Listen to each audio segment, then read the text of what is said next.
함께 읽겠습니다. 술 취하지 말라. 이는 방탕한 것이니 오직 성령으로 충만함을 받으라. 아멘. 할렐루야. 우리 이 말씀을 가지고 은혜를 나누도록 하겠습니다. 성령의 충만함을 받아야 합니다 라는 제목으로 은혜를 나누겠습니다. 우리 한번 같이 따라 하겠습니다. 성령의 충만함을 받아야 합니다. 아멘. 다 성령 충만하신 것 같습니다. 우리 신앙생활에 있어서 또 교회 생활에 있어서 핵심은 먼저 우리가 주 예수의 보혈로 우리는 제사함을 얻었습니다. 우리는 예수 그리스도를 구주로 부를 수 있는 그 은혜를 입은 자들입니다. 근데 그것으로 끝나는 것이 아니라 우리에게는 또 중요한 것이 있습니다. 그게 무엇이냐면 바로 우리 안에 오신 성령님을 따라서 우리가 살아야 한다는 것입니다.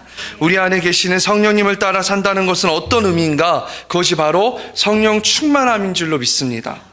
사랑하는 성도 여러분, 하나님의 나라는 예수 그리스도께서 이 땅에 오심으로 인하여서 이미 시작되었습니다. 이 예수님을 통하여서 이미 이 땅에 하나님의 나라가 시작되었는데 하나님의 나라가 완성되지는 않았습니다. 아직 완성된 것이 아닙니다. 왜냐? 하나님께서는 이 완성되는 것을 바로 우리를 통하여서 이루시기를 원하신다는 것입니다. 하나님의 놀라운 계획 안에 이 하나님의 나라를 이루고 이 하나님의 나라를 완성시키는 곳에 바로 우리라는 존재를 하나님이 부르시고 사용하신다는 것입니다. 그래서 하나님의 계획과 그 하나님의 통치 안에서 우리는 하나님의 나라를 이루면서 살 수 있는 것입니다. 하나님이 이 놀라운 계획을 이루고자 하나님께서 우리에게 천국의 법을 알려주셨습니다. 근데 이 천국의 법을 우리가 깨닫고 이 천국의 법 안에서 누리면서 살아갈 수 있도록 우리를 도와주시는 분이 계시는데 그분이 바로 보혜사 성령님이신 줄로 믿습니다. 하나님께서 우리에게 성령님을 허락하여 주셔서 우리가 이 땅에서 천국법을 우리가 누리면서 살아갈 수 있도록 도와주신다는 것입니다. 우리 힘으로는 불가능한 것들, 우리 힘으로는 안 되는 것들을 우리 안에 성령을 통하여서 하나님이 역사하시고 도와주신다는 것입니다. 하나님께서는 구약시대에 약속하셨던 성령을 그 약속대로 하나님은 그 약속을 이행하셨습니다. 그래서 하나님 구약에 있었던 그 성령의 약속들을 오순절 사건을 통하여서 우리에게 허락해 주신 것입니다. 구약과 오순절 이후로 이 핵심적인 차이가 있습니다. 뭐냐면은 대상의 제한적이었던 것이 풀렸다는 것입니다. 구약에는요, 딱 특정 인물들, 대상들에게 하나의 성령이 부어졌습니다. 그들에게 성령이 부어졌는데 신약에 오니까 오순절 사건으로 인하여서 그 대상의 제한이 다 무너진 것입니다. 남종이든 여종이든 그리고 젊은이든 나이가 많던 상관없이 모든 사람들에게 구주를 영접하는 모든 자들에게 성령을 선물로 주셨다는 것입니다. 그래서 우리는 그 성령을 선물로 받고 살 수 있는 사람들이 된 겁니다. 어떤 특정한 인물의 대상이 제한된 게 아니라 모든 자들에게, 예수 그리스도를 영접한 모든 자들에게 성령은 선물로 오시는 것입니다. 사도행전 2장에 보면은요, 2장 4절의 말씀을 우리 한번 같이 읽겠습니다. 그들이 다 성령의 충만함을 받고 성령이 말하게 하심을 따라 다른 언어들로 말하기를 시작하니라. 아멘. 우리 이 말씀을 보면 성령의 충만함을 받고 라고 얘기를 합니다. 성령의 충만함을 받았다는 이 말씀의 부분에는 완전한 부어짐을 얘기하고 있습니다. 그 전에 누구누구에게 조금씩 성령의 능력이 부어지고 다시 또 없어지고 이런 차원이 아니라 여기서 성령의 충만함은 완전한 부어짐입니다. 과거에 간헐적으로 오시는 그런 게 아닌 성령의 오심이 우리 안에 넘치도록 부어졌다고 얘기하는 것이고, 이것은 사그라들거나 사라지거나 그런 문제가 아니라는 겁니다. 성령의 충만함은 이제는 사그라들거나 사라지지 않는 그 완전한 부어주심으로 우리 안에 오셨다는 것입니다. 아멘. 이것을 믿으십니까? 아멘. 사도행전 2장 오순절 사건을 통하여서 성령님은 우리에게 오신 것입니다. 그래서 모든 자들, 어느 누구든지 성령을 선물로 받은 모든 자들은 그 성령님과 동행하고 성령 안에서 충만하여 그 성령의 부어주심 안에서 살아갈 수 있는 줄로 믿습니다. 오셨다가 가시고 다시 오시고 이런 차원이 아니라는 것입니다. 성령의 충만함을 체험하는 사람들은 우리 안에 이미 오셨고 살아계신 것을 믿어야 합니다. 다시 오시는 것이 아닙니다. 성령님이 다시 왔다가 나갔다가 하는 것이 아니라 이미 우리 안에 내주하는 그리스도로 함께하고 계시는 줄로 믿습니다. 우리는 이 성령 충만함을 받아야 하는데 왜 우리가 이 성령 충만함을 받아야 하느냐? 왜냐하면 영원한 생명을 살아갈 수 있게 돕는 분이 성령님이시기 때문입니다. 우리 힘으로는 절대 이 생명을 따라 살 수가 없습니다. 근데 성령님이 도와주시는 거예요. 그리고 성경에 있는 수많은 말씀들, 하나님이 우리에게 주신 약속의 말씀들을 우리는 이해하고 깨달을 수가 없습니다. 근데 성령을 통하여서 우리는 이 진리의 말씀 안에서 천국의 법을 배우게 되고 생명의 법을 배우게 되는 것입니다. 그리고 그 법을 따라 살 수 있는 것입니다. 진리의 영이신 성령님께서 우리 안에 오셔서 주님의 생명으로 따라 살게끔 만들어 주신다는 것입니다. 성령님의 도우심으로 우리는 생명을 따라 살 수 있고 성령님의 도우심이 없으면 우리는 생명을 따라 살 수 없는 것입니다. 그 생명을 따라 살고 기름 부음을 누릴 수 있는 것은 오직 성령의 충만함이 있을 때에 가능한 줄로 믿습니다. 그래서 우리는 생명을 따라 살고 기름 부음을 누리며 살기 위해서는 성령 충만을 받아야 합니다. 근데 오늘 말씀을 보면은 이 성령 충만에 방해하는 요소들이 있습니다. 근데 그것을 무엇으로 비유하고 있느냐? 보니까 오늘 말씀을 우리 다시 한번 5장 18절의 말씀을 함께 읽겠습니다. 술 취하지 말라. 이는 방탕한 것이니 오직 성령으로 충만함을 받으라. 성령의 충만함을 받아야 한다. 성령의 충만함을 받으라 하는데 이거와 다르게 대조하면서 말하고 있는 것이 무엇입니까? 술 취하지 말라는 거예요. 성령 충만, 갑자기 웬 술인가? 이런 생각이 들 수 있어요. 술 취하는 것과 성령 충만을 받는 것을 대조하여 지금 성경은 말하고 있다는 것입니다. 우리는 이렇게 이해할 수 있습니다. 왜 술 취하는 것과 성령 충만을 이렇게 비교했을까, 대조했을까? 그것은 술 취하는 것은 세상의 지배를 받지 말고 세상에 치여 있지 말고 성령의 충만에 치여 성령의 다스림을 받으라라고 우리는 이해할 수 있는 것입니다. 사랑하는 성도 여러분, 우리는 우리의 주권을 내려놓고 진정한 다스림 그리고 통제와 지배를 받아야 하는데 무엇으로 우리는 그 지배와 통제를 받아야 합니까? 성령으로 받아야 한다는 것입니다. 세상의 그 어떤 것과도 세상의 사람들은, 주님을 알지 못하는 사람들은 그 술이라는 것을 통하여서 그 취하고 이런 것들을 통하여서 우리 기분이 좋고 이렇게 좀 느낌이 있다 이런 식으로 받지만 우리는 성령 안에서 주님 앞에 부르짖어 기도하며 나아갈 때 우리는 세상이 줄 수 없는 그 놀라운 느낌을 그리고 그 놀라운 은혜를 우리는 누리게 될 줄로 믿습니다. 그래서 다시 말하면 우리는 성령 충만함으로 우리는 지배를 받아야 합니다. 그리고 통제를 받아야 합니다. 다스림을 받아야 합니다. 그래서 우리는 성령 충만함이 필요한 줄로 믿습니다. 세상의 다른 어떤 것도 아닌 오직 우리 성령 안에서 다스림을 받는 자가 하나님의 은혜를 깨달으면서 누리면서 살게 될 줄로 믿습니다. 근데 여기서 왜 그러면 술 취함을 얘기하고 있는 것인가? 예배소서, 예배소서죠. 예배소서 말씀에 예배소에 있었던 소아시아 지방은 이 포도 산지였다고 합니다.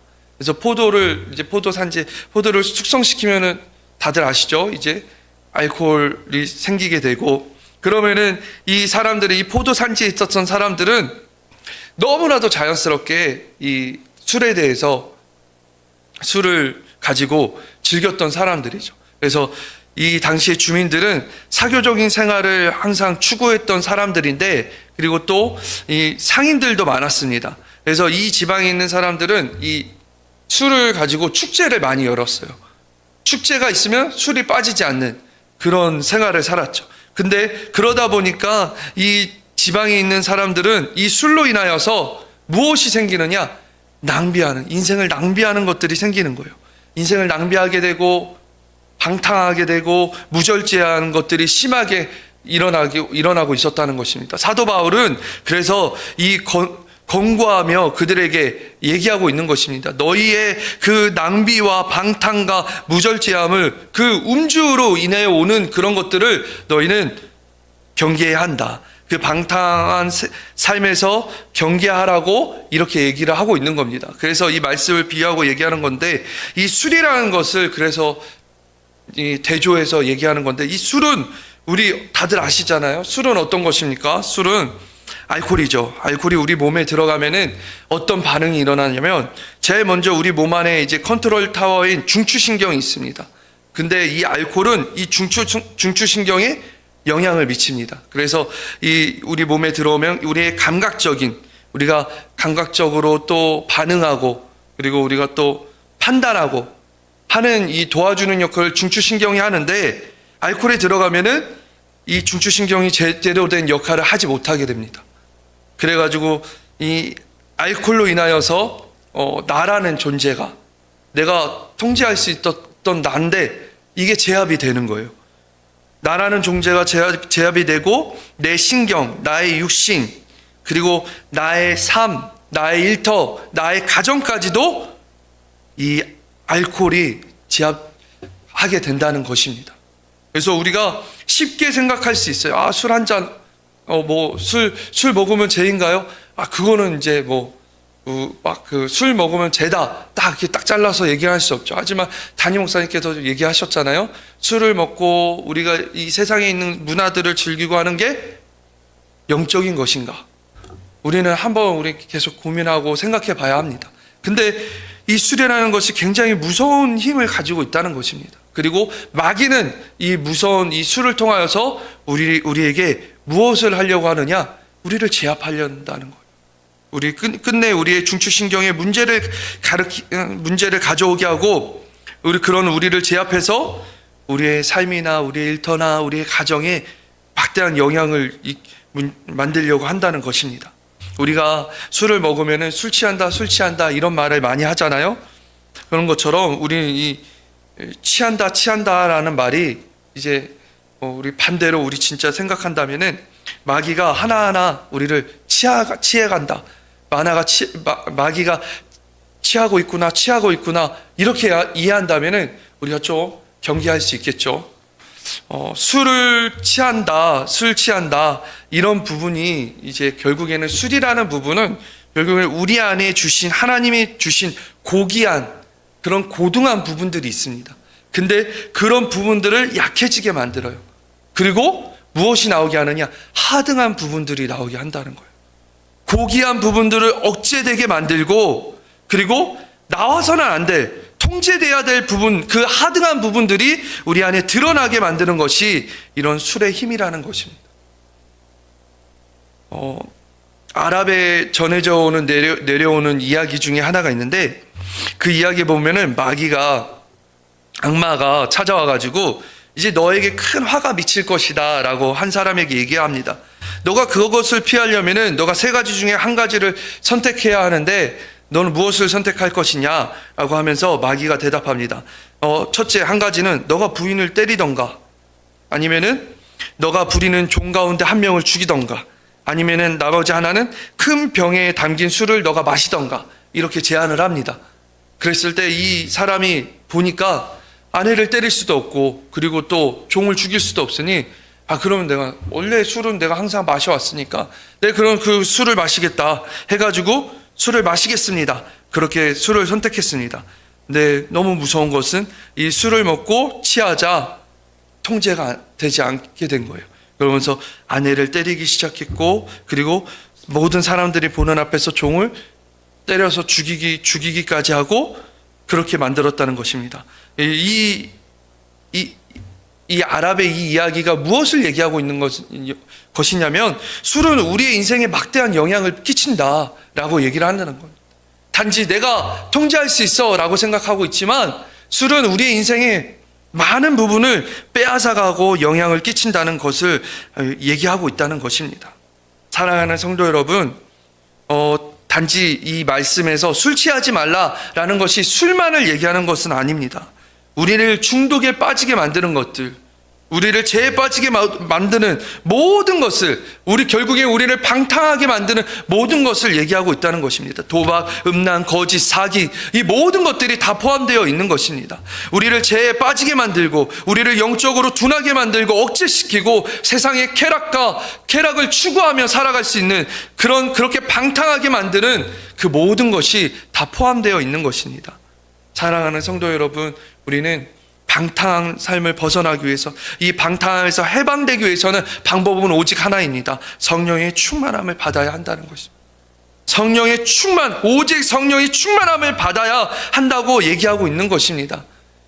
사도 바울은 강조하면서 얘기하는 거예요. 명령조로 얘기하고 있는 겁니다. 너희는 성령의 충만함을 받아야 한다. 그렇지 않으면 너희 힘으로는 안 된다는 것을 얘기하고 있는 것입니다.